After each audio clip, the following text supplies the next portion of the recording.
এ কি করছেন কি আপনি? ছুরি দিয়ে কি করবেন আপনি? প্লিজ আমার হাত ছাড়ুন। আমার ভীষণ ভয় লাগছে। আপনি আমার হাত কাটছেন কেন? আহ! আকুতির সুরে কথাগুলো বলে কান্না করতে লাগলাম আমি। কিন্তু আমার কোনো কথা না শুনে আমার হাতে ছুরি চালালেন সামনে বসে থাকা ভদ্রলোকটা। আর ছুরি দিয়ে আমার হাতে স্পষ্টভাবে লিখে দিলেন রাজ। লেখাটা শেষ হতেই ছুরিটা পাশে সরিয়ে রাখলেন উনি। তারপর আমার দিকে তাকিয়ে ডেভিল হেসে বলে উঠলেন, আমার সব জিনিসের ওপর আমার নাম লেখা থাকে, তাহলে সেটা শুধুমাত্র আমার, অন্য কারো নয়। যেটার উপর নিজের নাম লেখা থাকবে না সেটা তো হতে পারে না, তাই না? কথাগুলো বলেই বাঁকা হাসলেন উনি। ওনার কথার কোনো কিছুই বুঝতে পারলাম না আমি। কি বলতে চাইছেন উনি আমাকে? অবাক চোখে তাকিয়ে রইলাম আমি ওনার দিকে। আর হাত কেটে যাওয়ায় জ্বালায় কান্না করতে লাগলাম। আমাকে এইভাবে কান্না করতে দেখে উনি চিৎকার করে ডাক্তারকে ডাক দিলেন। ওনার ডাকে যেন এক মুহূর্ত দেরি করলেন না ডাক্তার। দ্রুত এসে হাজির হলো কেবিনে। ডাক্তার কেবিনে এসে পৌঁছাতেই রাজ আমার দিকে শান্ত চোখে তাকিয়ে ডাক্তারকে উদ্দেশ্য করে বলে উঠলেন, ডক্টর, যত দ্রুত সম্ভব ওর হাতের ব্লাড পরিষ্কার করে ব্যান্ডেজ করে দিন। তবে হ্যাঁ, এই ঘা যেন না শুকায় এমন ওষুধ দেবেন। এটা যেন কখনোই না শুকায়, এটা সারা জীবন এইভাবেই থাকবে। ওনার কথা শুনে আমি এবং ডাক্তার দুজনেই বেশ অবাক হয়ে ওনার দিকে তাকিয়ে রইলাম। কিন্তু আমি এখনও কান্না করে চলেছি, হাতের যন্ত্রণায়। ডাক্তার কাঁপা কাঁপা গলায় বলে উঠলেন, আপনি কি বলছেন মিস্টার রাজ? এই জায়গার ঘা না শুকালে তো ওনার হাতে ইনফেকশন হয়ে যেতে পারে। আর তাছাড়া ঘা না শুকালে অনেক সমস্যা হয়ে যেতে পারে ওনার হাতের। রাগী চোখে ডাক্তারের দিকে ফিরে তাকালো রাজ। তারপর দাঁত কিরমির করে বলল, আমি এত কিছু শুনতে চাই না ডাক্তার। আমি চাই আমার এই নাম যেন সারা জীবন ওর হাতে লেখা থাকে, because Rahi is just my property. রাজের কথা শুনে অনেকটাই অবাক হয়ে গেলেন ডাক্তার। তারপর নিজেকে সামলে নিয়ে রাজকে উদ্দেশ্য করে বলে উঠলেন, ঠিক আছে মিস্টার রাজ, আপনি চিন্তা করবেন না। আমি ওনার হাতে ঘা শুকানোর ঔষধ দেবো ঠিকই, তবে ওনার হাতের এই কেটে যাওয়া দাগটা কখনো শুকাবে না। ওখানে সারা জীবন সাদা দাগ হয়ে থাকবে। আর আপনার নামটাও স্পষ্ট দেখা যাবে। কিন্তু ঘা না শুকালে ওনার হাতে ইনফেকশন হয়ে পরে হাত কেটে ফেলতে হতে পারে। এখন বলুন আপনি কি চান? ডাক্তারের কথায় কিছুক্ষণ চুপ করে থেকে কি যেন ভাবলেন রাজ। তারপর ওনার দিকে তাকিয়ে বলে উঠলেন, ঠিক আছে, আপনি তাহলে সেটাই করুন ডাক্তার। কিন্তু খবরদার আমার নাম এখানে যেন সারা জীবন থাকে। আমার নামটা যেন স্পষ্ট দেখা যায় সারা জীবন। এতক্ষণ আমি চুপ করে থাকলেও এখন আর চুপ থাকতে পারলাম না। অসম্ভব রাগ কাজ করলো আমার মাঝে। আমি নিজের হাতটা ঝাড়ি মেরে তার হাত থেকে ছাড়িয়ে নিয়ে উঠে দাঁড়িয়ে রাগী গলায় বলে উঠলাম, কি পেয়েছেন কি আপনি? আর এমন করার মানে কি আমার সাথে? আমি আপনার সম্পত্তি মানে? কে বলেছে আমি আপনার সম্পত্তি? আজ বাদে কাল আমার বিয়ে, আর আপনি এসব কি শুরু করেছেন আমার সাথে? বিয়ের কথাটা বলতেই উনি লাফিয়ে উঠে আমার সামনে দাঁড়িয়ে মুখের সামনে মুখ এনে রাগী গলায় বললেন, কে বলেছে তোমার বিয়ে? তোমার বিয়ে হলে শুধু এই রাজের সাথে হবে, অন্য কারো সাথে নয়। আজ থেকে তুমি এই রাজের সম্পত্তি, শুধু এই রাজের। You are just my property, understand? হুঙ্কার ছিঁড়ে কথাগুলো বললেন উনি। ওনার কথায় আমার সামনে থাকা ডাক্তারও যেন কেঁপে উঠলেন, আর সাথে আমি ওনার থেকে কয়েক পা পিছিয়ে গেলাম। কিছুতেই বুঝতে পারছি না আমি কেন এমন করছেন উনি আমার সাথে। গতকাল ওনাকে হাসপাতালে নিয়ে আসার জন্যই কি আমার এমন অবস্থা? আমি কাঁপা কাঁপা গলায় ওনার দিকে তাকিয়ে বললাম, কি ক্ষতি করেছি আমি আপনার, যে আপনি আমার সাথে এমন করছেন? কালকে আপনাকে রাস্তা থেকে তুলে নিয়ে এসে হাসপাতালে ভর্তি করে দেওয়াই কি আমার ভুল ছিল? কেন এমন করছেন আপনি আমার সাথে? কথাগুলো বলতে বলতে অঝোর ধারায় কান্না করতে লাগলাম আমি।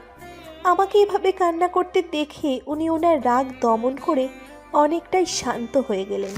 তারপর আমার কাছে এগিয়ে এসে আমায় হাত ধরে নিয়ে গিয়ে বেডের উপর বসিয়ে ডাক্তারকে ইশারা করে ব্যান্ডেজ করে দিতে বললেন। কিন্তু আমার কোনো কথার উত্তর দিলেন না উনি। আমারও কেন জানি আর সাহস হচ্ছে না ওনাকে কিছু বলার। ডাক্তার আমার হাতে ব্যান্ডেজ করে চলে যেতেই উনি পাশ থেকে আবারও সেই ছুরিটা হাতে তুলে নিলেন। এবার ওনার হাতে ছুরি দেখে যেন প্রাণ পাখিটা উড়ে যাওয়ার অবস্থা হলো আমার। আমি ওনার থেকে দূরে সরতে সরতে কাঁপা কাঁপা গলায় বললাম, ছুরি দিয়ে কি করবেন আপনি? প্লিজ আমার হাত আর কাটবেন না, আমার ভীষণ ভয় করছে। আমি কোনো ভুল করে থাকলে আমাকে ক্ষমা করে দিন, কিন্তু এভাবে আমাকে কষ্ট দেবেন না প্লিজ। কথাগুলো বলতে বলতে ভয় কান্না করে ফেললাম আমি। উনি আমার দিকে তাকিয়ে মুচকি একটা হাসি দিয়ে ছুরিটা এবার নিজের হাতে চালালেন এবং ওনার নিজের হাত কেটে সুস্পষ্টভাবে লিখলেন রাহি। ওনার হাতে আমার নাম লিখতে দেখে অবাক চোখে জিজ্ঞাসু দৃষ্টিতে তাকালাম আমি ওনারই দিকে। উনি আমার দিকে তাকিয়ে মুচকি হেসে বলে উঠলেন, তুমি যেমন আজ থেকে আমার সম্পত্তি, তেমন আমিও আজ থেকে শুধু তোমারই সম্পত্তি। তাই তোমার হাতে যদি আমার নাম লেখা থাকে, তাহলে আমার হাতে কেন তোমার নাম লেখা থাকবে না? ওনার কথার কোনো কিছুই বুঝতে পারছি না আমি, শুধু অবাক চোখে ওনার দিকে তাকিয়ে দেখছি। আসলে কি বলতে বা বোঝাতে চাইছেন উনি আমাকে, কোনো কিছুই আমার মাথায় ঢুকছে না। আমাকে চুপ করে দাঁড়িয়ে থেকে ভাবতে দেখে উনি নরম গলায় বলে উঠলেন, এখন তুমি সোজা বাসায় চলে যাও রাহি। এসব নিয়ে তোমাকে আর ভাবতে হবে না। বাকি কথা তোমার সাথে আবার কালকে হবে। So goodbye. ওনার কেবিন থেকে বেরিয়ে আমি দৌড়তে লাগলাম হাসপাতাল থেকে বের হওয়ার জন্য। আমি জানি না উনি কেন এমন করছেন আমার সাথে। ওনাকে তো আমি ঠিক করে চিনিও না, আর না উনি আমাকে চেনেন। তাহলে উনি আমার নামটাই বা কি করে জানলেন, যে নিজের হাতে লিখলেন? গতকাল বান্ধবীর বাসা থেকে ফেরার সময় রাস্তায় ওনাকে আহত অবস্থায় পড়ে থাকতে দেখে আমি তাকে নিয়ে হাসপাতালে আসি। তারপর আজকে ওনার কি অবস্থা সেটা জানতে আসাতেই উনি আমার সাথে এমন করলেন। কিন্তু কেন এমন করলেন এটা আমি কিছুতেই বুঝতে পারছি না। আমার নাম আফিয়া আক্তার রাহি। আমি বাবা মার দুই মাত্র সন্তান। আমার একজন বড় ভাই আছে আর আমি ছোট। ভাইয়ার নাম রাকিব। বাবা মা এবং ভাইয়ার অনেক আদরের মেয়ে আমি। পরিবারের ছোট বলে সবাই অনেক বেশি ভালোবাসে আমায়। আগামী শুক্রবার মানে আগামীকাল আমার বিয়ে। আমার বিয়েটা আব্বুই ঠিক করেছেন ওনার পছন্দের ছেলের সাথে, আর ওনাদের পছন্দ মানে আমারও পছন্দ। ছেলেকে যদিও আমি একবার দেখেছি মাত্র, কিন্তু তবুও আমি কারো মুখের উপর না করিনি, কেননা আব্বু আম্মু কখনোই আমার খারাপ চাইবে না। আর তাছাড়া আমিও তাদের কথা মতো সব সময় চলাফেরা করি। আম্মুর কথা মতো আমার দুজন বান্ধবীকে বিয়ের কার্ড দেওয়ার জন্য আমি কালকে বের হয়েছিলাম। আর বিয়ের কার্ড বান্ধবীদের কাছে দিয়ে বাসায় ফেরার পথে মাঝ রাস্তায় দেখতে পাই একটি ছেলে আহত অবস্থায় রাস্তায় পড়ে আছে। ছেলেটির হাতে, কপালে এবং পায়ে বেশ কিছুটা আঘাত লেগেছে, কিন্তু আশেপাশে এত মানুষ থাকা সত্ত্বেও কেউ তার পাশে এগিয়ে আসছে না। একেই বুঝি বলে ঢাকা শহর। আমি আর কোনো কিছু না ভেবে ওনার কাছে দ্রুত এগিয়ে যাই। তখনই দেখতে পারি ওনার কপাল কেটে অনেকটা রক্ত বের হয়ে যাচ্ছে। সৌভাগ্যবশত আমার কাছে সব সময় একটি রুমাল থাকে, যে রুমালটি আমি অনেক শখ করে বানিয়েছিলাম। সেই রুমালটা আমার ব্যাগ থেকে বের করে আমি ওনার কপালে বেঁধে দিই। তারপর চিৎকার করে আশেপাশের মানুষের কাছে হেল্প চাইতে থাকি। তখন আমার আশেপাশের কয়েকজন মানুষ এগিয়ে আসেন এবং আমাকে ওনাকে নিয়ে হাসপাতালে আসতে সহযোগিতা করেন। কালকে আমি ওনাকে হাসপাতালে ভর্তি করে দিয়ে বাসায় ফিরে যাই। আজকে আবারও এক বান্ধবীর বাসায় আসার সময় মনে পড়ে যায় ওনার কথা, তাই হাসপাতালে ওনাকে দেখতে এসেছিলাম। কিন্তু উনি যে আমার সাথে এমনটা করবেন সেটা আমি কোনোভাবেই ভাবতে পারিনি। আর আমি বুঝতে পারছি না উনি এই অল্প সময়ের মাঝে আমার নামই বা কীভাবে জানলেন।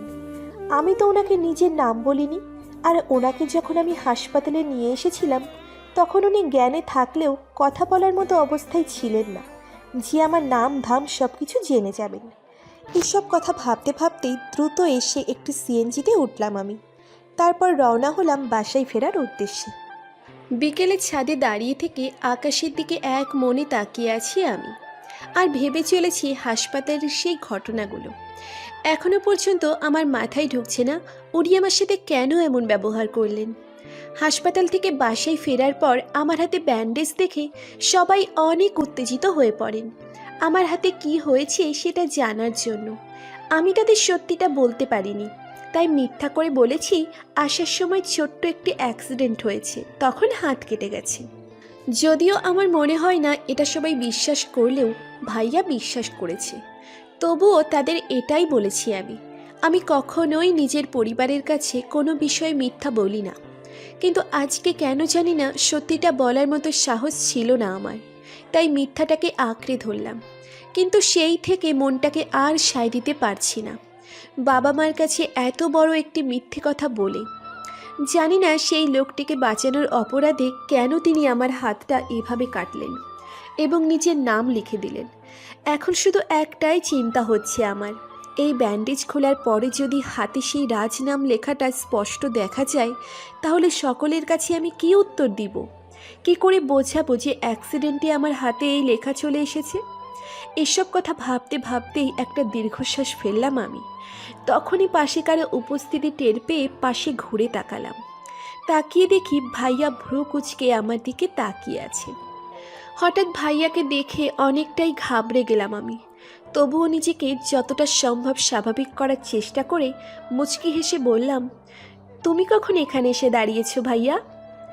ভাইয়া আমার কথার উত্তর না দিয়ে আমাকে ভালো করে একবার পর্যবেক্ষণ করলো।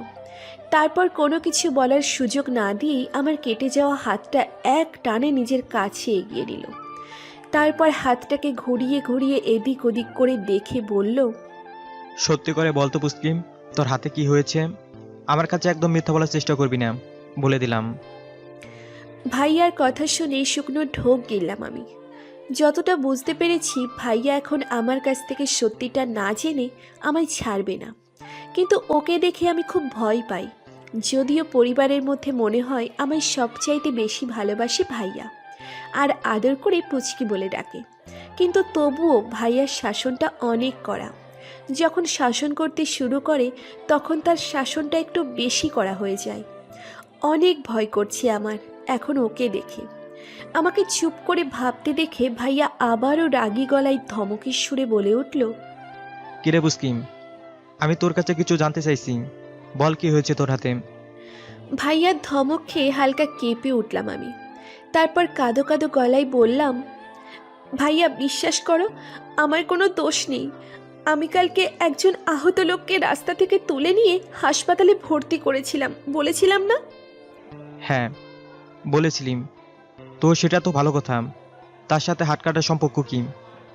আজকে তোমাদের বাসা থেকে আমাদের বাসায় ফেরার পথে হাসপাতালের সামনে পড়লে ভাবলাম লোকটাকে একটু দেখে আসি, উনি কেমন আছে। তাই আমি বাসায় না ফিরে হাসপাতালে ওনাকে দেখতে যাই। আর তখন উনি, এতটুকু বলেই ফুপিয়ে কেঁদে উঠলাম আমি। তখন গভীর গলায় হাতের মুঠ শক্ত করে ভাইয়া বলে উঠল, তখন উনি কি? ভাইয়ার গম্ভীর গলায় বলা কথা শুনে কান্নার তেজ যেন আরও বেড়ে গেল আমার। আমি এবার ফুপিয়ে ফুপিয়ে কান্না করতে করতে সব কিছু খুলে বললাম ভাইয়ার কাছে। হাসপাতালে ঘটে যাওয়া সকল ঘটনা। আমার মুখে সব কিছু শুনে রাগে কটমট করতে লাগলো ভাইয়া। নিজের হাতের মুঠো শক্ত করে বলল, ওই লোকটার এত বড় সাহস আমার বোনের হাত কেটে নিজের নাম লিখে দেয়। তাকে বাঁচানোর ফলাফল এইভাবে দিল বুঝিস। তুই চিন্তা করিস না পুস্কিম, আমি ওকে দেখে নেব। তুই এইসব নিয়ে একদম ভাববি না। আর আব্বু আম্মুকে কিছু বলার দরকার নেই, তারা শুধু শুধু চিন্তা করবে। হাতের কেটে যাওয়া নিয়েও টেনশন করিস না। তোর হাতের ঘা শুকানোর জন্য আমি ঔষধ এনে লাগিয়ে দেব, দেখবি হাতে কোনো দাগই থাকবে না। কথাগুলো বলে আমাকে সান্ত্বনা দিয়ে নিজের বুকে টেনে নিল ভাইয়া। আমিও ছোট্ট বাচ্চাদের মতো ভাইয়ার বুকে মুখ গুজে ফুপিয়ে ফুপিয়ে কাঁদতে লাগলাম। ভাইয়া আমার মাথায় হাত বুলিয়ে দিয়ে আমার কান্না থামানোর জন্য দুষ্টুমি করে বলল, এই পাগলি, একদম কাঁদবি না। কাল না তোর বিয়ে, আজকে কেটে কেটে চোখ মুখ ফুলে পেতনি সেজে বসে থাক। তারপর কালকে তোর বোর তোকে বিয়ের আসরে দেখে পেতনি ভেবে বিয়ে না করে ভয়ে দৌড় দিবে। কথাগুলো বলেই হা হা করে হাসতে লাগলো ভাইয়া। ভাইয়ার কথা শুনে কান্না করতে করতেই হাসতে লাগলাম আমি। তারপর ভাইয়ার বুকে এলোপাথারি কিল ঘুষি মারতে লাগলাম। ভাইয়া আমার হাতে কিলঘুষি খেয়ে ছাদের উপর দৌড়াতে লাগলো। আমিও ভাইয়ার পিছু পিছু ওকে ধরার জন্য দৌড় দিলাম। এভাবে বেশ কিছুক্ষণ আমাদের ভাই বোনের খুনসুটি চলল ছাদে। তারপর ভাইয়া থেমে গিয়ে হাঁটুর উপর হাত ভর করে কিছুক্ষণ জোরে জোরে নিঃশ্বাস নিয়ে বলে উঠল, পুচকি, এবার থেমে যা প্লিজ, আমি অনেক হাঁপিয়ে গেছি। ভাইয়াকে থামতে দেখে আমিও থেমে গিয়ে জোরে জোরে শ্বাস নিতে নিতে বললাম, বলো, আরও আমাকে পেতনি বলবা? তারপর এভাবেই দৌড় করাবো তোমাকে, একদম দৌড়াতে দৌড়াতে বুড়ো হয়ে যাবে তুমি। ভাইয়া আমার কান টেনে দিয়ে বলল, পুচকি, কি বললি তুই আমাকে? আমি বুড়ো হয়ে যাব? আরে দেখ, আমি কত হ্যান্ডসাম একটি ছেলে, আমার পিছু কত মেয়ে লাইন পড়ে থাকে, তুই জানিস?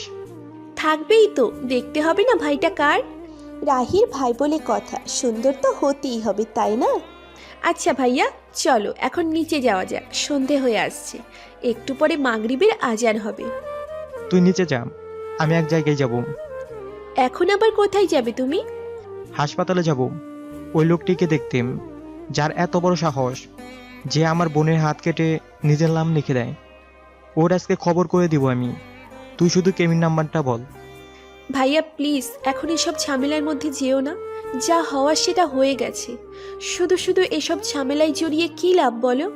আর তাছাড়া আমি তো আর যাচ্ছি না ওনাকে দেখতে, কাল তো আমার বিয়ে হয়ে যাবে, তাই না? আজকে সময়টা অন্তত আমাকে দাও। কোথাও যেও না ভাইয়া, চলো না, আজকে সবাই একসাথে অনেক মজা করি। কাল তো তোমাদের সকলকে ছেড়ে চলেই যাব। কথাটি বলে মুখ গোমড়া করে ফেললাম আমি, আর নিচের দিকে মাথা দিয়ে নিশ্চুপে কান্না করতে লাগলাম। আমার কথা শুনে ভাইয়া আমাকে বুকে টেনে নিয়ে বলল, দূর পাগলি, কে বলেছে তুই কালকে বাড়ি ছেড়ে একেবারে চলে যাবি? তোকে আমি আমার কাছেই রেখে দেব। সকালবেলা উঠে তোকে না দেখলে আমার সারাদিন ভালো যায় না, জানিস না তুই? প্রত্যেক দিন আমি যাব তোকে দেখার জন্য তোর শ্বশুর বাড়িতে, বুঝলি? এখন এসব নিয়ে চিন্তা করিস না, আমি যাব না হাসপাতালে, চল নিচে যাই। রাত 12টা 5 মিনিট, বিভোরে ঘুমিয়ে আছে রাহি ও ওর বাসার সবাই। হঠাৎ ফোনের ক্রিং ক্রিং শব্দে ঘুম ভাঙে রাহির। রাহি অসম্ভব বিরক্তি নিয়ে নাম্বার না দেখে কল রিসিভ করে কানের কাছে ধরে ঘুমো ঘুমো গলায় বলল, হ্যালো, কে বলছেন? অপর পাশ থেকে কোনো উত্তর আসে না। রাহি ফোনটা কানের কাছে রেখেই আবারও ঘুমিয়ে পড়ে। রাহির নিঃশ্বাসের শব্দ স্পষ্টভাবে শুনতে পাচ্ছে রাজ। ও ফোনটা কানের কাছে ধরে নিয়েই মুচকি হেসে মনে মনে বলে, ফাজিল মেয়ে, আমার ঘুম কেড়ে নিয়ে কি সুন্দর নাক ডেকে ঘুমাচ্ছে দেখো। ওয়েট করো রাহি বেবি, কাল তোমার জন্যে একটি বড় ধামাকা অপেক্ষা করছে। কথাগুলো মনে মনে ভেবেই বাঁকা হাসল রাজ। তারপর বেশ কিছুক্ষণ রাহির নিঃশ্বাসের শব্দ শোনার পর ফোনটা কেটে দিয়ে নিজেও ঘুমিয়ে পড়ল। বাইরে থেকে সকলের চেঁচামেচির শব্দে ঘুম ভেঙে গেল আমার। ঢুলু ঢুলু চোখে ঘুম থেকে উঠে আড়মোড়া ছেড়ে খাট থেকে নিচে নেমে দরজা খুললাম আমি। দরজা খুলতেই দেখতে পেলাম বাড়ি ঘর সাজানো নিয়ে সবাই ব্যস্ত। বিয়ের তোড়জোড় বেশ ভালোভাবে শুরু হয়েছে, কিন্তু আমাকে এখনো কেউ ডাকেনি কেন? ভাবতেই মনে পড়ে গেল আমি তো নববধূ, তাই হয়তো কেউ বিরক্ত করতে চায়নি আমায়। আর এটা নিশ্চয়ই ভাইয়ার কথাতেই হয়েছে। মনে মনে বেশ হাসি পেল আমার কথাটা ভেবে। তারপর আর দরজার কাছে দাঁড়িয়ে না থেকে মাথার খোলা চুলগুলো হাত খোপা করতে করতে এগিয়ে গেলাম ওয়াশরুমের দিকে। বেশ কিছুক্ষণ পরে ফ্রেশ হয়ে ওয়াশরুম থেকে বাইরে বেরিয়ে দেখলাম আম্মু বসে আছে খাটে। আমাকে দেখে মিষ্টি করে একটা হাসি দিয়ে আমার কাছে এসে বলল, খাটের উপর তোমার হলুদের শাড়ি আর ফুলের জুয়েলারি রেখে গেলাম, এগুলো পরে বাইরে এসো, একটু পর তোমার গায়ে হলুদ হবে। আম্মুর কথা শুনে বেশ কিছুটা বিরক্ত হলাম আমি, কেননা এই গায়ে হলুদ দেওয়াটা আমার একদমই পছন্দ হয় না। তাই অসহায়ের মতো লুক করে আম্মুর দিকে তাকিয়ে বললাম, আম্মু, এই হলুদটা কি না করলেই নয়? আমার এগুলো একদম বিচ্ছিরি লাগে, প্লিজ এসব বাদ দাও না। আমার কথাই আম্মু মুচকি হেসে আমার মাথায় হাত বুলিয়ে দিয়ে আদুরে গলায় বলল, তা বললে কি আর হয় মামুনি, আজকে তোমার বিয়ে, আর বিয়েতে যদি গায়ে হলুদই না হয় তাহলে বিয়ের মজাটা কোথায় বলো? তুমি আমাদের একমাত্র মেয়ে, তোমার বিয়েতে কোনো কিছুর কমতি রাখতে চাই না আমরা। তুমি চেয়েছিলে বলে তোমার শাড়ি পরাতেও কেউ আসেনি, তুমি একা একা পরবে বলে। তাই আর কথা না বাড়িয়ে শাড়িটা পরে জলদি বাইরে আসো, সবাই অপেক্ষা করছে তোমার জন্য। আমার অনেক কাজ পড়ে আছে, আমি গেলাম। কথাগুলো বলেই আমার কপালে একটা চুমু এঁকে দিয়ে রুম থেকে বেরিয়ে গেলেন আম্মু। আমি এক রাশ বিরক্তি নিয়ে খাটের উপরে আম্মুর রেখে যাওয়া জিনিসপত্রগুলো দেখে নিলাম।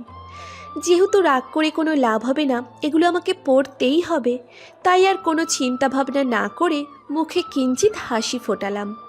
তারপর শাড়ি নিয়ে ওয়াশরুমে চলে গেলাম সেগুলো পরে আসার জন্য। একটু পর ওয়াশরুম থেকে শাড়ি পরে বের হলাম আমি। তারপর আয়নার সামনে বসে সেই ফুলের জুয়েলারিগুলো একে একে গলায়, হাতে, কানে, মাথায় সব জায়গায় পরে নিলাম। ডান হাতে ব্যান্ডেজ থাকায় সে হাতে কিচ্ছু পরলাম না আমি। তারপর চোখে হালকা করে কাজল দিয়ে, মুখে হালকা মেকআপ, সাথে ঠোঁটে হালকা গোলাপি লিপস্টিক পরলাম। নিজেকে একবার আয়নায় দেখলাম, বেশ সুন্দর লাগছে আমাকে দেখতে। তখন এগুলো পরতে বিরক্তি লাগলেও এখন খুব একটা খারাপ লাগছে না নিজের কাছে, বরং নিজেকে এভাবে দেখে ভালোই লাগছে। যাকগে, বিয়ে তো জীবনে একবারই হয়, একটু না হয় হলুদই দিয়ে দিল সবাই, তাতে কি এমন ক্ষতি। কথাগুলো মনে মনে ভেবে আনমনেই হেসে দিলাম আমি।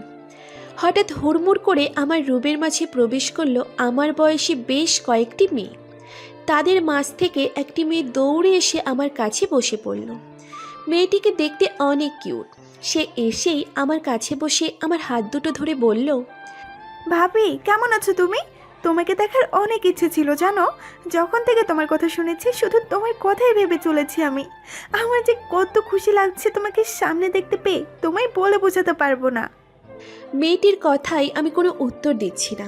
আমি শুধু অবাক চোখে মেয়েটিকে তাকিয়ে তাকিয়ে দেখছি, কারণ এর আগে এই মেয়েটিকে কোথাও দেখেছি বলে আমার মনে হয় না, আর চিনিও না তাকে।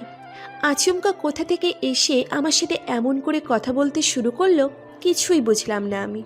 তাই অবাক চোখে শুধু তাকিয়ে আছি ওর দিকে। আমাকে এভাবে তাকিয়ে থাকতে দেখে নিজের মাথায় নিজে একটি গাঁট্টা মেরে বলে উঠল মেয়েটি, ওফ, সরি ভাবি, ভুল হয়ে গেছে আমার। আমি তোমার কাছে আমার পরিচয় দিতেই ভুলে গেছি। আসলে কি বলবো বলো তো, তোমাকে দেখি এতটা এক্সাইটেড হয়ে গেছি যে নিজের পরিচয়টা দেবো সেটাই মনে নেই। আচ্ছা শোনো, আমি হলাম তোমার একমাত্র ননদিনী, মানে তোমার হবু বরের একমাত্র ছোট বোন, বুঝলে? আর আমার নাম হলো রাইসা ইসলাম, কিন্তু ভাইয়া আমাকে ভালোবেসে রায় বলে ডাকে। তুমিও আমায় রায় ডেকো কেমন? মেয়েটির কথা বলার স্টাইলটা অনেক সুন্দর এবং প্রাণবন্ত। ওর কথাগুলো শুনতে আমার ভীষণ ভালো লাগছে, তবে খুব ভালোভাবে বুঝতে পারছি মেয়েটি একটু বাচাল আর চঞ্চলা টাইপের, নইলে প্রথম দেখায় এত কথা কেউ বলতে পারে না। আমি মেয়েটির দিকে মুচকি হেসে তাকিয়ে বলে উঠলাম, বুঝলাম, কিন্তু আপনাকে তো এর আগে দেখিনি আমি। মানে যেদিন আপনার ভাইয়ারা সবাই আমাকে দেখতে এসেছিল, তখন এতগুলো মানুষের মধ্যে কই আপনাকে তো দেখিনি, বা আপনার কথা শুনিও নি কারো মুখ থেকে। আমার কথায় মেয়েটি কিছুক্ষণ চুপ থেকে কিছু একটা ভাবলো, তারপর আমার দিকে তাকিয়ে জোর করে হাসার চেষ্টা করে বলে উঠল, আসলে কি হয়েছিল বলো তো, সেদিন না আমার কলেজের একজন বান্ধবীর বাসায় ওর বার্থডে পার্টি ছিল। আমি সেখানেই গিয়েছিলাম বলে এখানে আসতে পারিনি। আচ্ছা সেসব বাদ দাও, তুমি কিন্তু খবরদার আমায় আপনি করে বলবে না। আমি না তোমার একমাত্র ছোট ননদিনী, আমাকে তুই করে বলবে অথবা তুমি করে বলবে, ঠিক আছে? মেয়েটির কথায় আমিও হেসে দিয়ে উত্তর দিলাম, আচ্ছা ঠিক আছে, তাই হবে রাই। আমার মুখে নিজের নামটি শুনে এবার খুশিতে যেন গদগদ হয়ে পড়ল রাই। তারপর আমার হাত ধরে আমাকে উঠিয়ে নিয়ে বলল, চলো এখন তোমার গায়ে হলুদ হবে, আমরা তোমাকে গায়ে হলুদ দিতেই এসেছি। আমার হাত ধরে নিয়ে আমাকে বাইরে নিয়ে আসলো তারা। তারপর বেশ ধুমধাম করে এবং অনেক হাসি ঠাট্টার মধ্য দিয়ে আমার গায়ে হলুদ কমপ্লিট হলো। তারপর আমায় আরও একটি লাল পেড়ের হলুদ শাড়ি পরিয়ে হালকা সাজে আলাদা একটি রুমে বসানো হলো। রাই আসার পর থেকে সেই যে বকবক শুরু করেছে তা আর থামার নাম নেই। আমিও ওর কথায় তাল মিলিয়ে একটু একটু হু হাঁ করছি। এভাবে বেশ কিছু সময় কেটে যাওয়ার পর হঠাৎ রায়ের ফোন বেজে উঠল। ও ফোনটা রিসিভ করে আমার কাছ থেকে উঠে দূরে গিয়ে কিছুক্ষণ কথা বলে এসে আমাকে উদ্দেশ্য করে বলল, ভাবি তুমি থাকো, আমি তোমার বিয়ের সব জিনিস নিয়ে আসছি কেমন। ভাইয়া তোমার জন্য বিয়ের ডালা পাঠিয়ে দিয়েছে। কথাটি বলেই রুম থেকে বাকি মেয়েদের নিয়ে বেরিয়ে গেল রায়। আমি শুধু নিশ্চুপে তাকিয়ে থাকলাম ওদের চলে যাওয়ার দিকে। ওরা চলে যাওয়ার বেশ কিছুক্ষণ পরেই ভাইয়া আমার কাছে আসলো। আমাকে চুপ করে বসে থাকতে দেখে আমার পাশে এসে আমার মাথায় হাত বুলিয়ে দিয়ে বলল, কেমন আছিস রে পুস্কিম? তোর কি মন খারাপ? এভাবে মন খারাপ করে বসে আছিস কেন বলতম? আমি ভাইয়ার দিকে অভিমানী চোখে তাকিয়ে বলে উঠলাম, তুমি খুব পচা ভাইয়া। সেই সকাল থেকে একটি বারও আমার কাছে আসলে না। আমি না আজকে তোমাদের সকলকে ছেড়ে চলে যাব, আর তুমি একটিবার আমার কাছে আসলে না। আব্বুও আসলো না। তোমরা কি এখনই পর করে দিচ্ছ আমায়? একটুও খারাপ লাগছে না আমি চলে যাব বলে? আমার কথা শুনে ভাইয়া আমার গালে আস্ত করে আদরের থাপ্পড় দিয়ে বলে উঠল, দূর পাগলি, এসব কি বলছিস তুই? তুই কখনই আমাদের পর হবি না। সারা জীবন তুই আমাদের আপন হয়ে থাকবি, আমার পুস্কি হয়ে। আসলে কি বলতো, আমার একমাত্র পুস্কি বোনের বিয়েতে যেন কোনো রকম কমতি না থাকে, শেষ দায়িত্ব তো আমার আর আব্বুরই, বল। তাই সকাল থেকে বিয়ে সব তোড়জোড় করার ফাঁকে তোর কাছে আসার একদমই সময় হয়নি, কিন্তু যখন একটু ফাঁকা পেয়েছি দেখ তোর কাছে চলে এসেছি। প্লিজ তুই রাগ করিস না বোন আমার।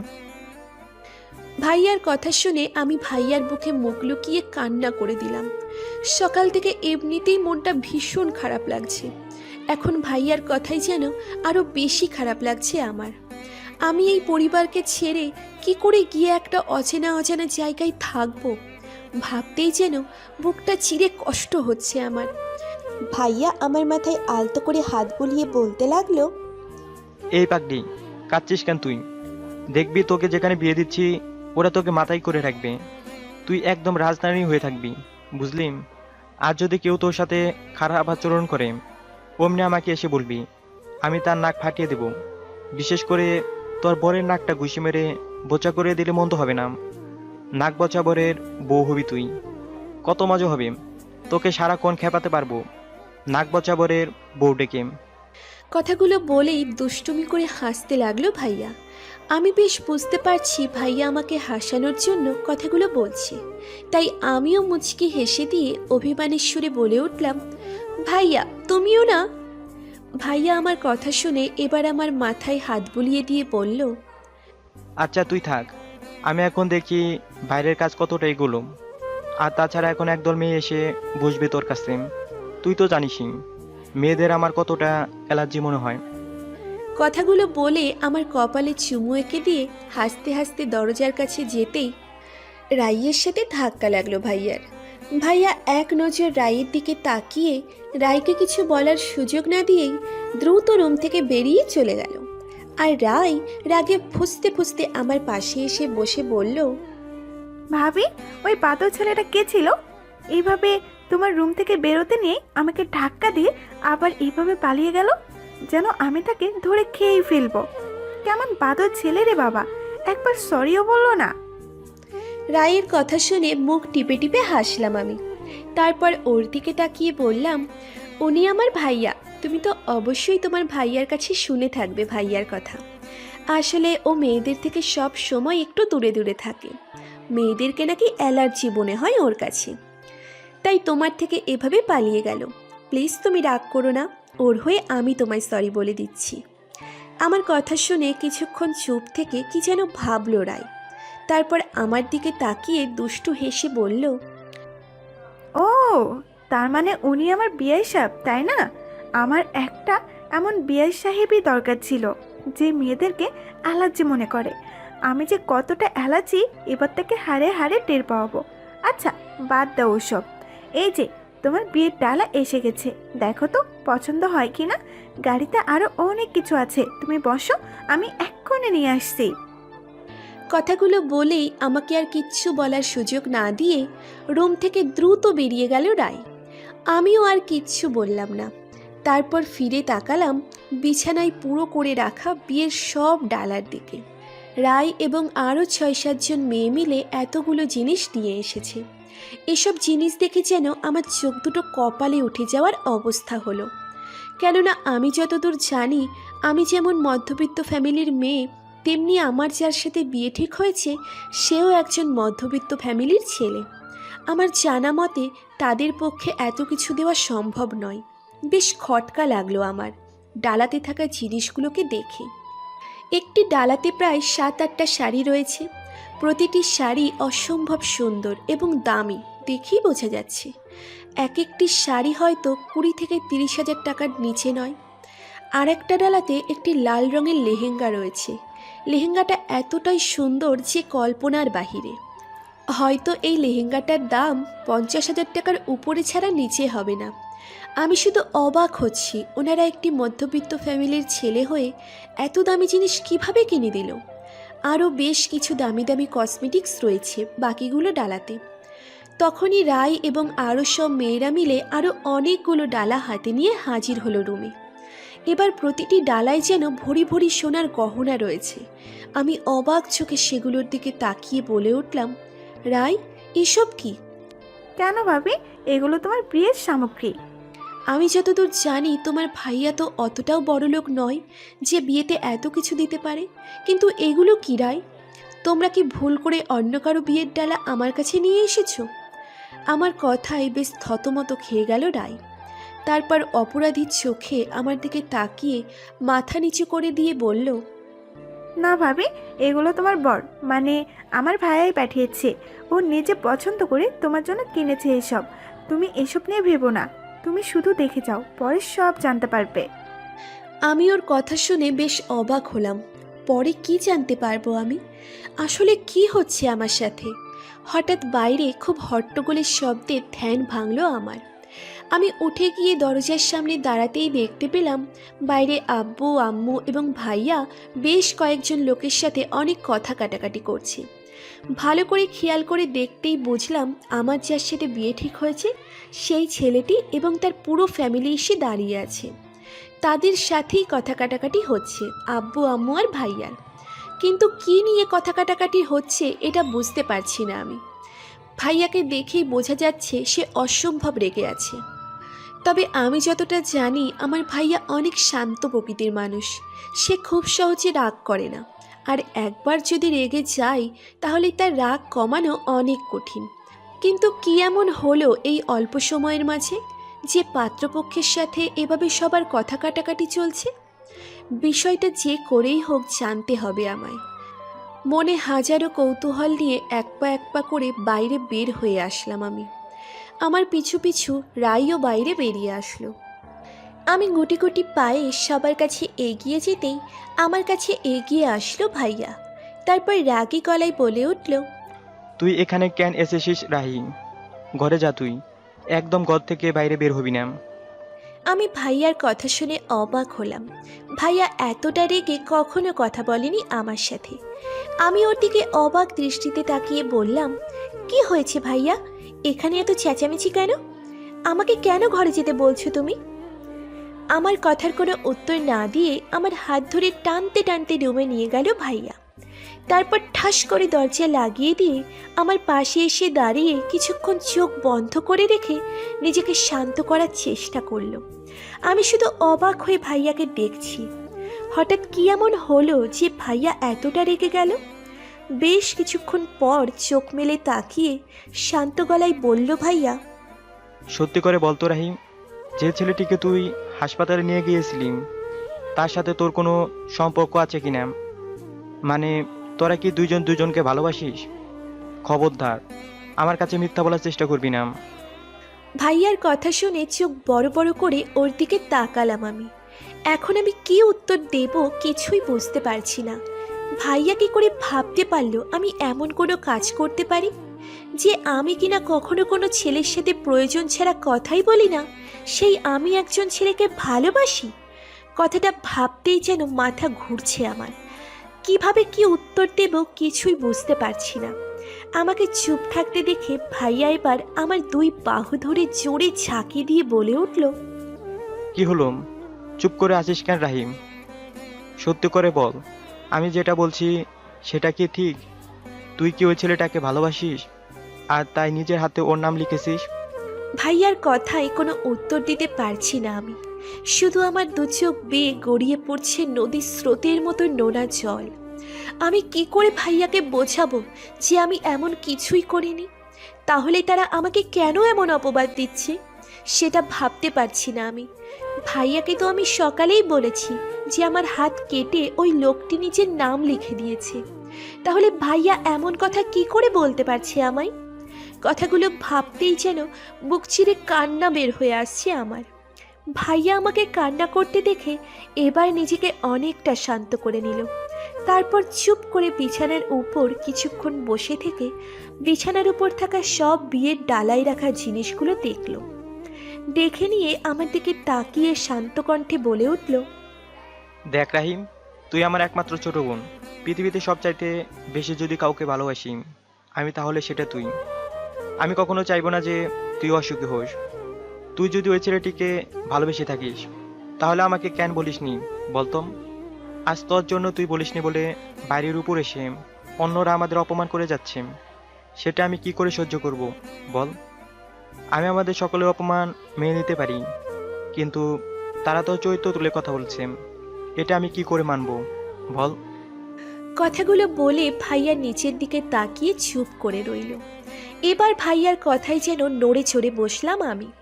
আমি ভাইয়ার কাছে গুটি গুটি পায়ে এগিয়ে গিয়ে ওর পাশে বসলাম। তারপর কাঁপা কাঁপা গলায় ভাইয়ার দিকে তাকিয়ে কান্না ভেজা কণ্ঠে বলে উঠলাম, ভাইয়া সত্যি করে বলো তো আসলে কি হয়েছে বাইরে? আর তুমি আমাকে এসব কথা কেন জিজ্ঞেস করছো? আমার কথায় ভাইয়া এবার আমার দিকে ফিরে তাকালো। তারপর কান্না ভেজা চোখে আমার দুগালে হাত রেখে শান্ত গলায় বলতে শুরু করলো, বিশ্বাস কর রাহিম, তোকে নিয়ে কেউ কিছু বললে আমি একদম সহ্য করতে পারি না। যার সাথে তোর বিয়ে ঠিক করেছিলাম তার পুরো ফ্যামিলি এসে আজ তোর নামে উল্টাপাল্টা কথা বলছে। এটা কি করে মেনে নেই বল? এমনকি শুধু তাই নয়, তারা নিজেদের প্রমাণও দেখিয়েছে যে তুই ওই ছেলেটিকে ভালোবাসিস। ভাইয়ার কথায় যেন মাথায় আকাশ ভেঙে পড়ল আমার। তারা কি এমন প্রমাণ দেখালো যে আমি ওই ছেলেটিকে ভালোবাসি? আমি তো কালকের আগে ওই ছেলেটিকে দেখিও নি কখনো। তাকে বাঁচিয়েছি বলেই কি আজ আমার এত অপমান সহ্য করতে হচ্ছে? আমি কাঁপা কাঁপা গলায় ভাইয়ের হাতে হাত রেখে বলে উঠলাম, কি প্রমাণ ভাইয়া? কিছুক্ষণ আমার মুখের দিকে স্থির দৃষ্টি রেখে পকেট থেকে বেশ কয়েকটি ছবি বের করলো ভাইয়া। তারপর আমার দিকে বাড়িয়ে দিয়ে বলল, তুই যদি ওই ছেলেটিকে ভালোবেসে না থাকিস তাহলে এই ছবিগুলো কিসের রাহিম? আমি ভাইয়ার কথার কোনো উত্তর না দিয়ে হাত থেকে ছবিগুলো নিয়ে দেখতে লাগলাম। সেই ছবিতে স্পষ্ট দেখা যাচ্ছে আমি ওই ছেলেটির পাশে বসে তার সাথে হেসে হেসে কথা বলছি, আর ছুরি দিয়ে নিজের হাত নিজে কেটে ওনার নাম লিখছি। ছবিগুলো দেখে যেন পায়ের নিচের মাটি সরে গেল আমার। এটা কিভাবে সম্ভব? আমি তো এমন কিছুই করিনি। তাহলে ছবিতে এগুলো আসলে আসলো কোথা থেকে? আমি এখন কি করে সবাইকে বোঝাবো যে এগুলো সব মিথ্যে? আমার চোখ দিয়ে শুধু অঝরে জল গড়িয়ে পড়তে লাগলো। আমি এখন কি বলবো কিছুই মাথায় ঢুকছে না আমার। তখনই হঠাৎ বাইরে থেকে এক অচেনা কণ্ঠে আমার নাম ধরে ডাকতে লাগলো কেউ একজন। ডাকটা শুনে আমি কিছু বলার আগেই ভাইয়া গিয়ে দরজা খুলে দিল।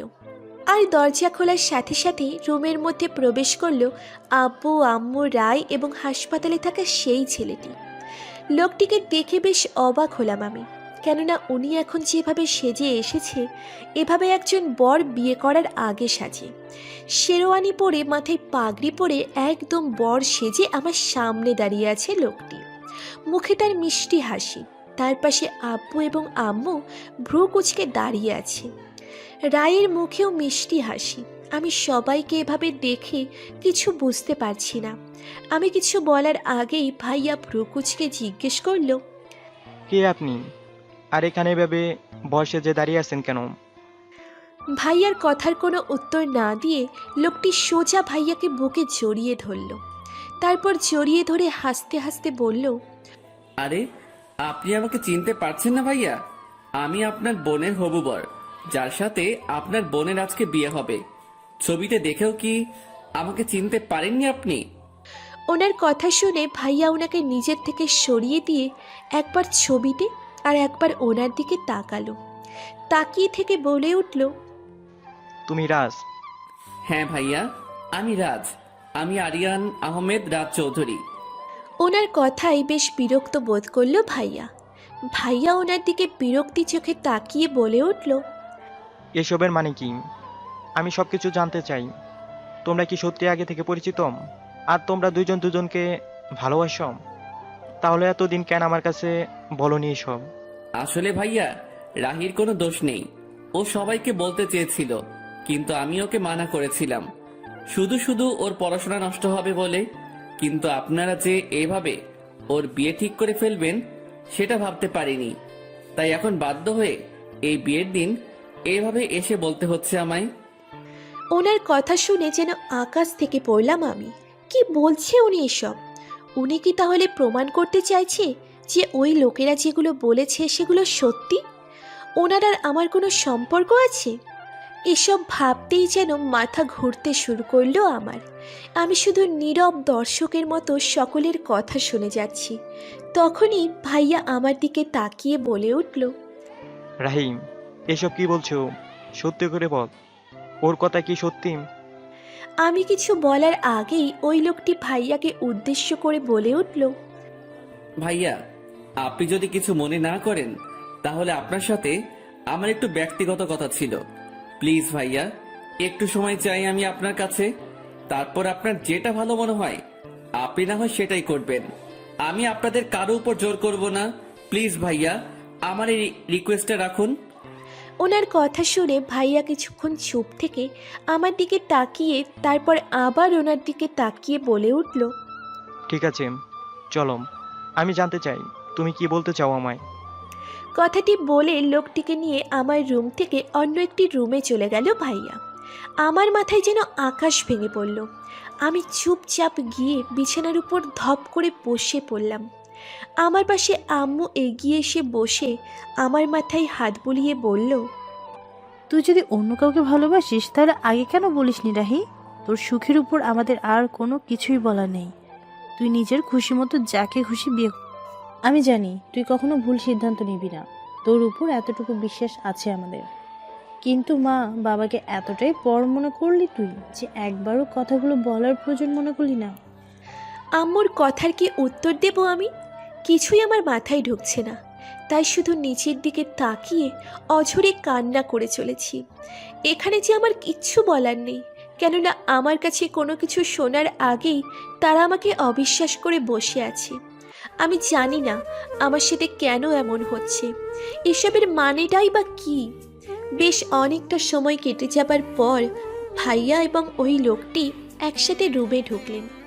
দুজনের মুখেই কিঞ্চিত হাসি ফুটে রয়েছে। ভাইয়া আমার পাশে এগিয়ে এসে বলল, আব্বা আম্মু, তোমরা বিয়ের ব্যবস্থা করো। আজকেই আমাদের রাহি বিয়ে হবে রাজের সাথে, আর আমাদের রাহি অনেক সুখী হবে ইনশাল্লাহ। আমি এখনো চুপ করে বসে আছি। কি বলবো সে ভাষা খুঁজে পাচ্ছি না আমি, তাই চুপচাপ বসে থাকায় শ্রেয় মনে করছি। তখনই সকলকে অবাক করে দিয়ে রাজ বলে উঠল, আপনারা যদি কিছু মনে না করেন তাহলে আমি রাহির সাথে একটু আলাদাভাবে কথা বলতে চাই, জাস্ট 5 মিনিটের জন্য। ওনার কথা শুনে একে একে সবাই রুম থেকে চলে গেল। আমি এখনো সেই আগের মতো একই জায়গায় বসে আছি। সবাই চলে যেতেই রাজ দরজাটা হালকা ভিড়িয়ে দিয়ে এসে আমার সামনে হাঁটু গেড়ে বসলেন। তারপর আমার মুখের দিকে তাকিয়ে বলতে লাগলেন, আই এম সরি রাহি, আমি জানি এখানে কি হচ্ছে। সেসব কোনো কিছুই হয়তো তোমার মাথায় ঢুকছে না, কিন্তু বিশ্বাস করো এগুলো করা ছাড়া আমার আর কোনো উপায় ছিল না তোমার বিয়েটা আটকানোর। আর তাছাড়া তোমার ওসিলায় আল্লাহ আমাকে বাঁচিয়েছেন। তোমাকে আমি অন্য কারো হতে দেব না Rahi, because you are just my property Rahi. আমি তোমায় কথা দিচ্ছি রাহি, বিয়ের পর তোমার সকল রাগ অভিমান নিজের ভালোবাসা দিয়ে মুছে দেব আমি। পৃথিবীর সবটুকু সুখ এনে দেব তোমার কাছে। মৃত্যুর আগ মুহূর্ত পর্যন্ত তোমার পাশে থেকে শুধু তোমাকে ভালোবাসবো। আমি বেঁচে থাকতে তিল পরিমাণ কষ্ট তোমায় পেতে দিব না আমি, অ্যান্ড ইটস মাই প্রমিস। কথাগুলো এক নাগাড়ে বলে ফেললেন উনি। আমি ওনার কথার কোনো উত্তর দিলাম না, চুপ করে নিচের দিকে তাকিয়ে বসে রইলাম। আমার কাছ থেকে কোনো উত্তর না পেয়ে উঠে দাঁড়ালেন উনি। তারপরে গিয়ে দরজা খুলে দিয়ে ভাইয়াকে ডেকে বললেন যত দ্রুত সম্ভব আমাদের বিয়ের ব্যবস্থা করতে। কিছুক্ষণ পর রাই এবং আরও বেশ কয়েকজন মেয়ে আসলো আমার রুমে। তারপর বিয়ের ডালাতে থাকা যাবতীয় জিনিস দিয়ে অনেক সুন্দর করে লেহেঙ্গা পরিয়ে বধূ বেশে সাজানো হলো আমায়। নিজেকে আয়নায় দেখে মনে হচ্ছে যেন ডানা কাটা কোনো পরী, যদিও সেদিকে এখন আমার কোনো খেয়াল নেই। আমার এখন কেমন লাগছে আমি নিজেও জানি না। সারা পৃথিবী যেন ভো ভো করে ঘুরছে আমার চারিদিকে। আমার মাঝে কোনো রকম ফিলিংস কাজ করছে না। আমি চুপচাপ পাথরের মূর্তির মতো বসে শুধু যে যা করছে সেটাই চুপ করে মেনে নিচ্ছি এবং শুনছি। অনুভূতিহীন এক পাথরের মূর্তি মনে হচ্ছে নিজেকে। বিয়ের সাজ কমপ্লিট হওয়ার পর রাই আমার পাশে বসে অনেক ছবি তুলল আমার, অনেক মজার মজার কথাও বলল, কিন্তু কোনো কথাই যেন কান পর্যন্ত পৌঁছচ্ছে না আমার। আমি চুপটি করে বসে আছি, চোখ দিয়েও কোনো পানি পড়ছে না আর। একটু পর ভাইয়ার সাথে কাজী আসলেন আমার রুমে এবং আমাকে কবুল বলতে বললেন। তারা বারবার বলছেন। বেশ কয়েকবার বলার পর ভাইয়া যখন পাশে এসে আমাকে কবুল বলার জন্য তাড়া দিল, তখনই আমি ভাবলেশহীনভাবে বলে উঠলাম কবুল কবুল কবুল। তারপর আমার সামনে কাবিনের কাগজপত্র এগিয়ে দিলে নিঃশব্দে তাতে সাইন করে তাদের হাতে দিয়ে দিলাম আমি। সবাই আমার রুম থেকে চলে গেল। চারিদিকে খুশির হৈ হুল্লোড় শোনা যাচ্ছে। বিয়ের আমেজ বুঝি শুরু হয়েছে, কিন্তু না, আমার মাঝে কোনো প্রকার ফিলিংস কাজ করছে না। আমি যেন এক মোমের পুতুল হয়ে গেছি। কি হলো আমার সাথে, কেন হলো, কোনো কিছুই যেন ব্রেন নিচ্ছে না আমার। মনে যেন এক কালবৈশাখী ঝড় বয়ে গেল কিছুক্ষণের মাঝে। হঠাৎ চারিদিকে অন্ধকার হয়ে জ্ঞান হারিয়ে পড়ে গেলাম আমি রায়ের কোলে। ফুলে ফুলে সাজানো অসম্ভব সুন্দর করে ডেকোরেট করা একটি রুমের মাঝে বিছানায় অজ্ঞান অবস্থায় শুয়ে আছে রাহি। রাহির ঠিক পাশেই চুপটি করে বসে ওর দিকে এক নজরে তাকিয়ে আছে রাজ। রাজের চোখে মুখে আজ এক রাজ্য ভালোবাসা এবং তৃপ্তির ছাপ। বোঝাই যাচ্ছে অনেক দিনের চাওয়া কোনো কিছু হয়তো আজ পেয়ে গেছে সে, যার জন্যে হয়তো অনেক প্রতীক্ষা করেছে সে। আজ যেন সেই প্রতীক্ষার শেষ হয়েছে তার। রাজ অনেকক্ষণ এভাবে রাহির দিকে তাকিয়ে থেকে তারপর ওর পাশে শুয়ে পড়ল। নিজের গালের নিচে এক হাত রেখে রাহির দিকে তাকিয়েই একটা মুচকে হাসি দিল, কিন্তু রাহিকে স্পর্শ করল না। ওর থেকে বেশ দূরত্ব বজায় রেখে বিছানায় শুয়েছে সে। তারপর রাহির দিকে তাকিয়ে থেকেই বলতে শুরু করলো, সুইটার্ট, তুই কি জানো তুমি এমন একটি মেয়ে যে আমার মতো পাথরের বুকে ফুল ফুটিয়েছ। আমার মনটা একটি পাথরের মতো হয়ে গিয়েছিল। আমি মেয়ে মানুষদেরকে ঘৃণা করি। প্রতিটি মেয়েকে একরকম ভেবেছি আমি সারা জীবন। সবাইকে শুধু ঘৃণা করেছি। আমার জীবনে মেয়ে মানুষ বলতে শুধু একজনই ছিল, আর সেটা হলো আমার বোন রাই। কিন্তু আজকের পর থেকে তুমি সেখানে যোগ হলে। তবে তুমি শুধু আজকে নও, বরং 6 মাস আগে থেকে আমার মনের মণিকোঠায় দখল নিয়েছিলে। হয়তো সেটা আমি বুঝতে পারিনি, কিন্তু যখন বুঝতে পারলাম তখন তোমার বিয়ে অন্য কারোর সাথে ঠিক হয়ে গেছে। তাই তো আর সহ্য করতে না পেরে এতটা নাটক করে তোমাকে কাছে পেতে হলো আমার। যদিও এগুলো করতে গিয়ে তোমার দুর্বলতার সুযোগ নিতে হয়েছে আমার, কিন্তু বিশ্বাস করো আমি কখনোই চাইনি তোমাকে এভাবে দুর্বল করে দিয়ে তোমার সেই দুর্বলতার সুযোগ নিয়ে তোমাকে কাছে পেতে। তাই তো আজ বিয়ে করেও তোমার থেকে দূরে রয়েছি আমি। আর হ্যাঁ, যতদিন না তুমি আমাকে মন থেকে মেনে নিতে পারবে ততদিন তোমার কাছে স্বামীর অধিকার চাইবো না, আর না তোমাকে স্পর্শ করার চেষ্টা করব। কিন্তু বিশ্বাস করো কখনোই তোমাকে আমার থেকে ছেড়ে যেতে দেব না আমি, because you are my property. কথাগুলো আস্তে আস্তে বলে একটা ছোট্ট করে নিঃশ্বাস নিয়ে অন্যদিকে ঘুরে শুয়ে পড়ল রাজ। তারপর ভাবনার জগতে ডুব দিল সে। সেই 6 মাস আগে যখন সে প্রথম দেখেছিল রাহিকে। 6 মাস আগে বাংলাদেশের বিশিষ্ট শিল্পপতি এবং টপ বিজনেসম্যান হলো আরিয়ান আহমেদ রাজ চৌধুরী। রাজকে দেখতে যেমন সুন্দর ও হ্যান্ডসাম, ও ঠিক ততটাই রাগী ও চেতি। রাজের হাইট 5 ফুট 11 ইঞ্চি, বেশ বডি বিল্ডারও সে। গায়ের রং লাল ফর্সা, মাথায় ঘন কালো চুল। যে কোনো মেয়ে একবার দেখলেই হয়তো ক্রাশ খাবে তার উপর। রাজের পৃথিবীতে শুধুমাত্র ওর ছোট বোন রাইসা ছাড়া অন্য কেউ নেই। বাবা অনেক আগে মারা গেছে তার। রাজের একটি খারাপ দিক হলো ও কোনো মেয়েকে সহ্য করতে পারে না। কোনো মেয়ের কথা শুনলে যেন মাথায় আগুন ধরে যায় তার।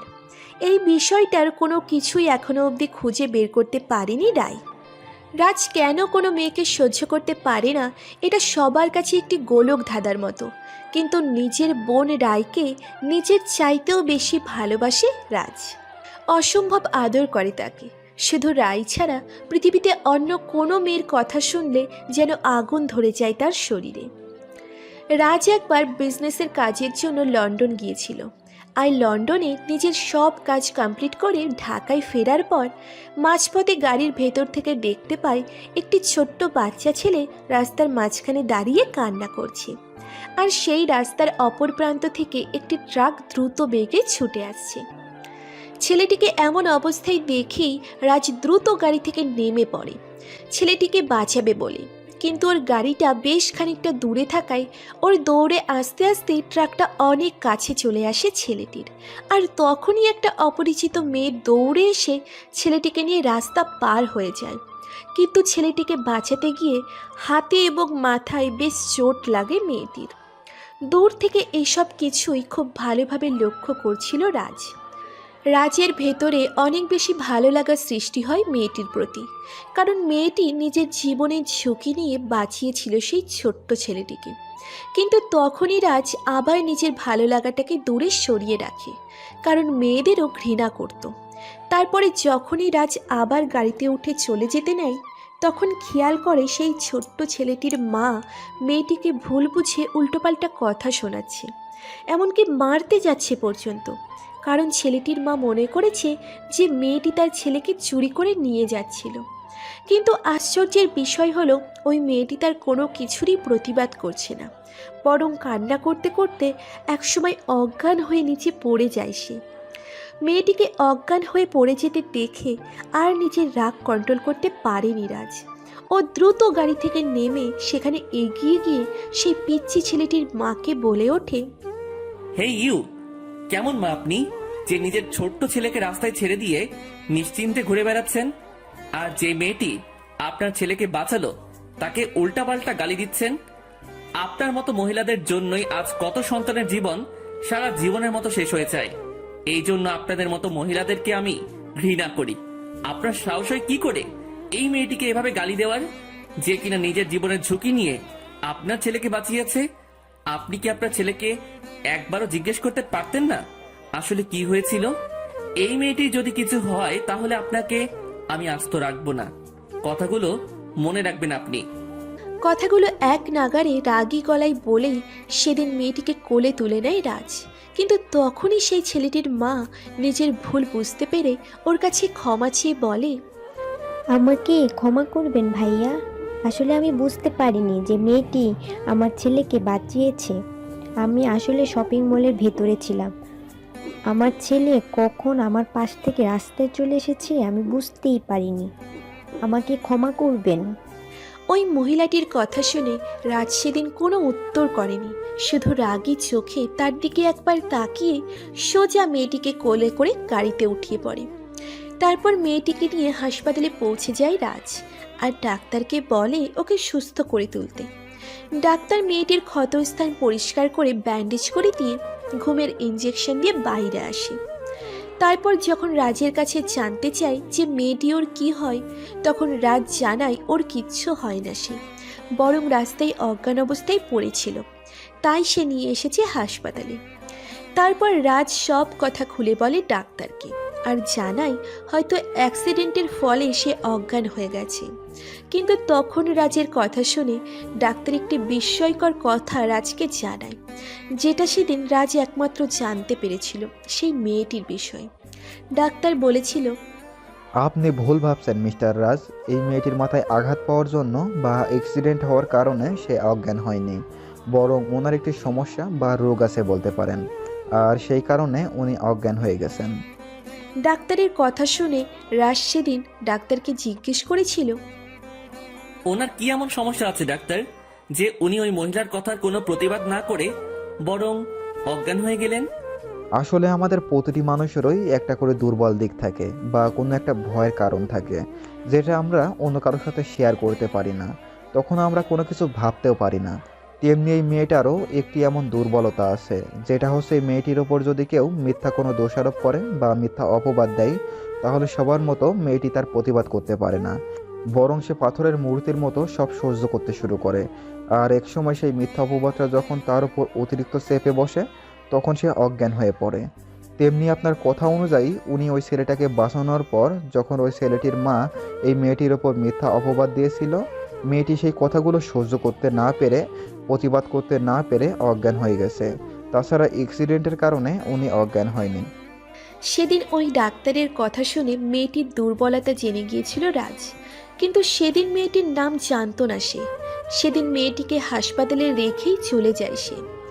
তারপর মেয়েটি কোথায় গেছে না গেছে সেগুলো আর খোঁজখবর নেয়নি কখনো রাজ, কারণ সেই মেয়েটির উপর দুর্বল হওয়ার আগে ওর থেকে পালাতে চেয়েছিল, কারণ মেয়েদের ঘৃণা করে ও। তাই সে কখনোই চায়নি যে মেয়েটির উপর ও দুর্বল হয়ে পড়ুক। কিন্তু না, ও যতই দৌড়ে পালাতে চেয়েছে মেয়েটির থেকে, ততই যেন মেয়েটি আরও কাছে টেনে নিয়েছে ওকে। নানা রকম ভাবে অনেক জায়গায় মেয়েটির সাথে দেখা হয়ে যায় রাজের, যদিও মেয়েটি হয়তো ওকে কখনোই দেখেনি। একসময় রাজ নিজের মনের কাছে হার মেনে সত্যিই মেয়েটির উপর দুর্বল হয়ে পড়ে, আর মেয়েটির সম্পর্কে বিস্তারিত খোঁজ খবর নিতে শুরু করে। আর সবার কাছে খোঁজ খবর নিয়ে জানতে পারে মেয়েটির নাম আফিয়া আক্তার রাহি। তখন থেকে আড়ালে থেকে মেয়েটাকে ভালোবাসতে শুরু করে রাজ। একসময় মেয়েটির পিছু নিতেও শুরু করে, কিন্তু তখনই রাজ জানতে পারে রাহির বিয়ে ঠিক হয়ে গেছে। তখন রাজ চিন্তা করে রাহির কাছে সে নিজের মনের কথা বলবে এবং ওর বাড়িতে বিয়ের প্রস্তাব দিয়ে আগের বিয়ে ভেঙে দেবে। তাই সেদিন রাহির সাথে দেখা করতে ছুটে যায় রাজ, কিন্তু মাঝ রাস্তায় গিয়ে ওর শত্রুদের হাতে আহত হয় রাজ। তখন রাহি সেখান থেকে তুলে হাসপাতালে নিয়ে আসে ওকে। তার পরের ঘটনাটা সবাই জানেন। রাহির সেই দুর্বলতার কথা একমাত্র রাজ ছাড়া কেউ জানে না, আর তাই সেই দুর্বলতার সুযোগ নিয়েই ওর উপর মিথ্যে ভালোবাসার অপবাদ দিয়ে ওকে বিয়ে করেছে রাজ। আর সেজন্যই তো রাহি কারো কোনো কথার প্রতিবাদ করতে পারেনি, বরং অজ্ঞান হয়ে পড়েছিল তখন। চোখ বন্ধ করে থেকে অতীতের সেই কথাগুলো ভেবে মুচকি হাসল রাজ। যে করেই হোক সে তো পেয়েছে তার রাহিকে, তার ভালোবাসার ছোট্ট একটি পুতুলকে, যাকে তার পাথর মনটা ভালোবেসেছিল এতদিন লুকিয়ে। যেভাবেই হোক না কেন তাকে আপন করে নিতে পেরেছে রাজ, এটাই তার কাছে অনেক। যদিও রাহির এই অভিমান ভাঙাতে হয়তো অনেক বেশি দাম দিতে হবে রাজকে, কিন্তু রাজ তার রাহির জন্য যে কোনো কিছু করতে রাজি। সকালের মিষ্টির রোদ চোখে এসে লাগতেই ঘুম ভেঙে গেল আমার। ধীরে ধীরে চোখ মেলে তাকালাম আমি, আর তাকিয়ে নিজেকে আবিষ্কার করলাম একটি অপরিচিত রুমে। এই রুমটা আগে কখনো দেখেছি বলে মনে হচ্ছে না আমার। চারিদিকে নানা রকম রং বেরঙের ফুল এবং লাভ শেপ বেলুনের মেলা। পুরো রুমটা যেন মনে হচ্ছে একটি ফুলের বাগান। রুমের মাঝে তাজা ফুলের ঘ্রাণে যেন ম ম করছে। আমি ধীরে ধীরে উঠে বসে বোঝার চেষ্টা করলাম এখানে ঠিক কী হয়েছে, আর আমি এখানে কি করে আসলাম। উঠে বসে নিজের দিকে ভালো করে লক্ষ্য করে চারিদিকে তাকাতেই কালকের কথা মনে পড়ে গেল আমার। সেই সাথে মনে পড়ে গেল আমার উপর দেওয়া সকলের অপবাদ এবং জোর করে বিয়ের পিঁড়িতে বসে অপরিচিত একজনকে বিয়ে করার কথা, যে কিনা প্রথম দেখাতেই তাকে বাঁচানোর অপরাধে আমার হাত কেটে নিজের নাম লিখে দিয়েছিল। কথাগুলো মনে পড়তেই যেন তার প্রতি ঘৃণায় শরীর শিরশির করে উঠল আমার। তবে কি আমি এখন সেই লোকের বাসাতেই আছি? সে কি আমায় নিজের বাড়িতে নিয়ে এসেছে? তাই কি আমি আজ ফুলে ফুলে বাসর সাজানো রুমে শুয়ে আছি এভাবে? কথাগুলো মনে পড়তেই আমার রাগটা প্রচুরভাবে চেপে বসলো মনে। আমি দ্রুত খাট থেকে নিচে নেমে দাঁড়ালাম। তারপর রুম থেকে বের হবার জন্য দরজার দিকে হাঁটা দিলাম। দরজার কাছে পৌঁছতেই কালকের দেখা সেই লোকটি সামনে এসে দাঁড়ালো আমার। মুখে তার মিষ্টি হাসি, আমার দিকে তাকিয়ে মিষ্টি করে বলে উঠল, গুড মর্নিং সুইটহার্ট। ওনাকে দেখে আমি দুপা পিছিয়ে গিয়ে মাথা নিচু করে দাঁড়ালাম। রাগে যেন শরীর জ্বলে যাচ্ছে আমার। উনি এক পা করে আমার অনেক কাছে এগিয়ে এসে বললেন, ঘুম কেমন হয়েছে রাগি? এটা তোমার নতুন বাড়ি। আজ থেকে তুমি এই বাড়ির মালকিন আর মিসেস রাজচৌধুরী আমার সুইটহার্ট।